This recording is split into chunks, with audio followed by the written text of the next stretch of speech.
We're told to be kind and put other people's needs ahead of our own. But does anyone tell us that being too kind and caring can be dangerous? We live in a world where we don't always get what we give. It's full of generous people who see how their giving empties them, financially and emotionally. Could being too kind even put our lives in danger? Be surprised by the bad things that can happen when you're too nice. Today, I'll tell you 8 bad things that can happen if you're too kind and show you 4 tough ways to keep people from taking advantage of you. Let's move on to number 1 without further ado. Meet Sarah, a 32-year-old teacher with a heart of gold. She's the colleague who stays late to help students, the friend who loans money without question, and the volunteer who never says no to community projects. Sarah thought her kindness defined her, until it started to destroy her.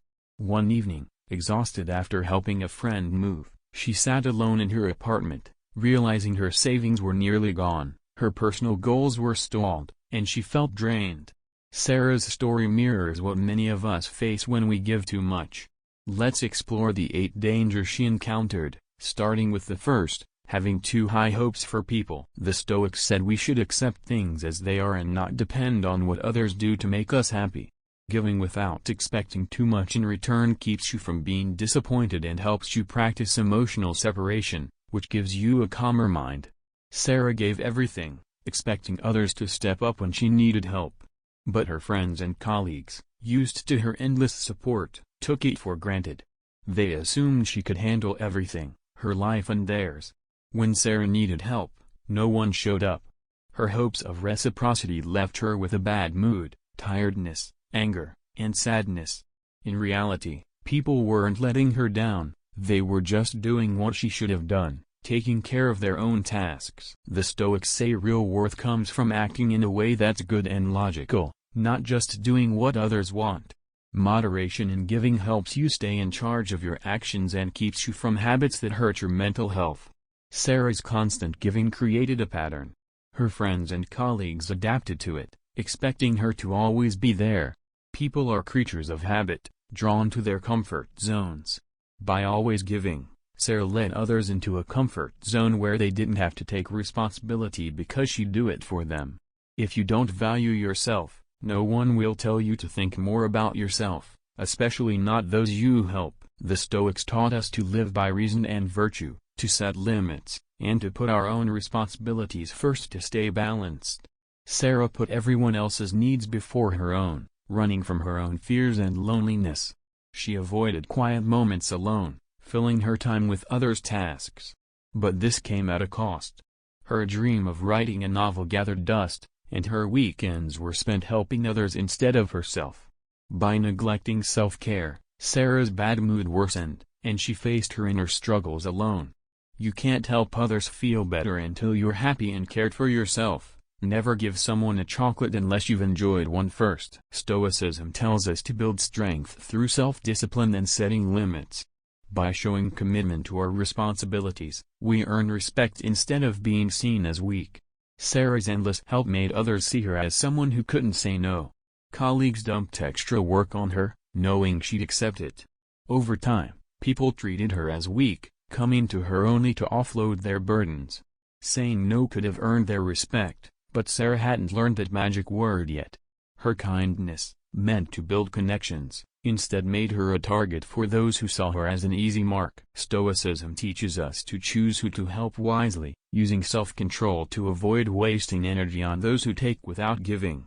Sarah's constant giving attracted takers, people who only contacted her when they needed something. Friends stopped inviting her for coffee unless they needed a favor. Logically, this makes sense. You don't invite your coworker for a beer just because they do their job. But it wasn't fair.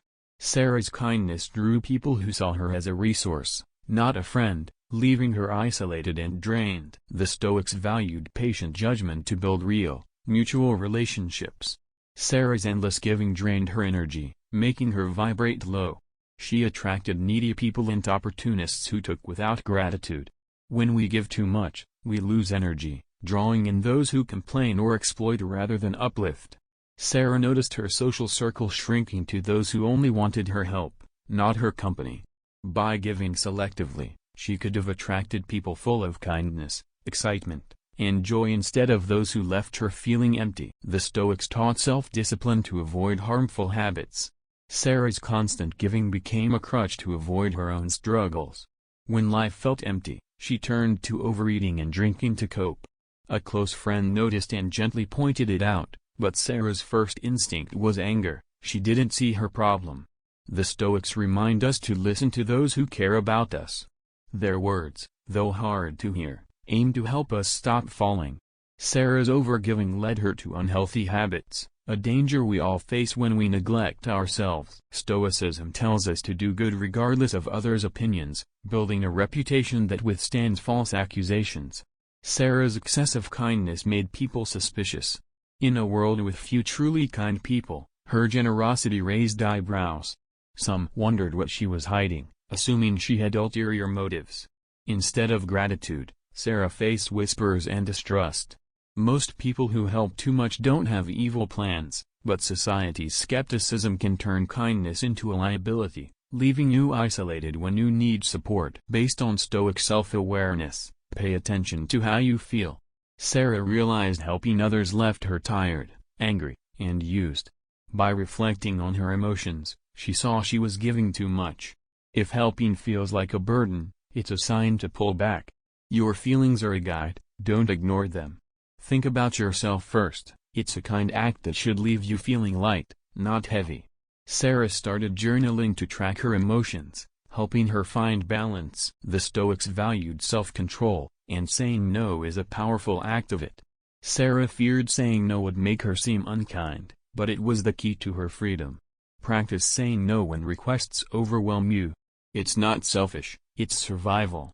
Sarah practiced in front of a mirror, building courage to reclaim her time. By saying no, she avoided unnecessary risks and regained control over her life. Stoic self-discipline means giving herself time for self-care. Sarah scheduled daily me time for reading, exercising, or sipping tea. She took it seriously, treating it like an unbreakable appointment. When someone asked for help during her time, she politely declined or offered a later slot, making clear her time was limited. Respect your own space, and others will too. Sarah's self-care routine helped her recharge and stay balanced. Stoic wisdom teaches us to choose relationships wisely. Sarah learned to spot energy vampires, people who drained her with complaints and negativity. She distanced herself from them, focusing on those who uplifted her. Energy vampires thrive on your kindness but offer nothing in return. By setting boundaries, Sarah protected her mental health and built stronger, mutual connections. Choose who you help carefully, and your energy will attract the right people. Stoic wisdom teaches that the middle ground is the best measure in life, and generosity is no exception. Give too little, and you seem selfish. Give too much, and you're drained of energy, time, and money. Lean toward balance, saying no when needed, especially if someone offers to drive you home from their car window. I hope Sarah's story and these tips help you protect your kindness. You're a crucial part of this channel, so give this video a thumbs up, share your thoughts below, and subscribe for more stories of wisdom and growth. Until next time, stay kind, but not too kind.